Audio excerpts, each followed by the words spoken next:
ఏమి ఇస్తున్నారు? అంద 10 మంది రెంటోళ్ళు ఉంటే ఒక ఓనర్కి వస్తుంది. ఆ రెంట్ కట్టాలి. ఆ కరెంట్ బిల్ ఇంకా ఎక్కువ తీసుకుంటారు. కరెంట్ బిల్ ఏం ఫ్రీ రావట్లే. ఆ ఓనర్కి వస్తుంది. ఓనర్ అంటే లేదు మీకు వచ్చినా మా కట్టాలి, అది నా ఇల్లు కాదు నాకు వస్తుంది, కరెంట్ బిల్లు కట్టాలి అంతే. ఇక మేము ప్రతి నెల 500 600 1000 రూపాయలు వస్తే 1000 రూపాయలు కడుతున్నాం. ఆ రెంట్ ఒకటి తీసుకున్నా వాడే ఓనర్ అయితే ఎట్లా?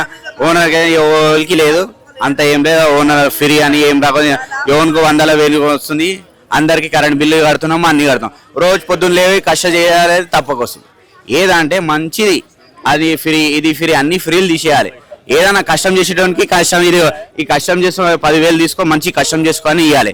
అది లేకపోతే ఆ బండి పెట్టి బండ్ల మీద ఏదైనా వేసి ఇస్తే పైసలు ఇస్తే కూడా వాడు తాగేయడం అనుకుంటాడు. ఏదైనా ఒక దారం ఇచ్చి వానికి ఇంత మాలేసి అమ్ముకోరాబాయ్ అంటే ఈరోజు అమ్ముకుంటారు, రేపన్నా మళ్ళీ తెచ్చుకుంటాడు. ఆదాయం వస్తే ఇంకా వాడు పోయి తెచ్చుకుంటాడు. ఈ ఫ్రీలు అన్ని బేకార్. ఫ్రీ ముచ్చటనే తీసి పడేయాలి అంతే.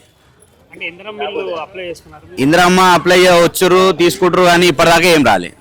వస్తారు ఫోన్లు చేస్తారు అన్ని రాసుకుంటారు కానీ ఫోన్లు ఇప్పటిదాకా ఏం రాలే. మన తీసుకురా నంబర్ తీసుకున్నారు వచ్చారు కానీ మళ్ళీ ఇప్పటిదాకా ఫోన్ చేస్తాను ఇప్పటిదాకా పతలేదు. ఏమో ఇక ఏం చేస్తాడు సార్, చేస్తే చేసినా మంచిదే. ఇప్పుడు కట్టినేమో కేసీఆర్ అన్న, ఇప్పుడు ఇస్తున్నా రేవంత్ రెడ్డి అన్న. ఇప్పుడు ఎవరు ఇస్తారు? అప్పుడు కేసీఆర్ అనే ఇస్తానా ఆయన గవర్నమెంట్ బాయ్. ఇప్పుడు రేవంత్ రెడ్డి అని వచ్చిండు, ఆయన ఇచ్చిందాకా ఉంటాడు పోతాడు.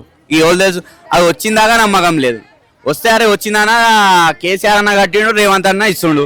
ఇప్పుడు ఎవరు వస్తుందో ఎవరు వస్తుంది, ఉన్నోళ్ళకే వస్తున్నాయి, లేని వాళ్ళకి రావట్లే. అందరికి 4 ఇల్లు ఉన్నాయి, ఆడ మళ్ళా డబుల్ బెడ్రూమ్ వాళ్ళకి వస్తున్నాయి. పేద ప్రజలకి ఏం రావట్లే. ఏదైనా ఉన్నా ఇదైనా ఇప్పుడు నా ఎమ్మెల్యే ఉన్నాడు, వాడు నాకు కాసు ఉన్నాడు, వానికి 4 ఇల్లు ఇచ్చేస్తారు. పేదోళ్ళకి ఏమొస్తున్నాయి? ఉన్నోనికి మంచిగా అంతా జాయిన్ చేయండి. ఎవరికి వస్తున్నాయి? పేదోళ్ళగా పేదోడే ఉంటుండు, వానికి ఇల్లు లేదు ఏం లేదు. ఇప్పుడు ఎంతమంది లేదు కిరాణా ఉన్నోనికి 4 బిల్డింగ్లు ఉన్నాయి, మళ్ళీ వానికే డబుల్ బెడ్రూమ్ వస్తుంది. లేనోనికి లేదు, లేనోనికి చూడాలి. ఇప్పుడు నాకు మొన్న రేషన్ కార్డు రాలేదు, నా మీద కారు, నా కారు లేదు, నాకు బండి లేదు, అసలు నా పేరు మీద కారు ఉన్నదని నాకు రిజెక్ట్ చేసేసి నాకేం లేదు.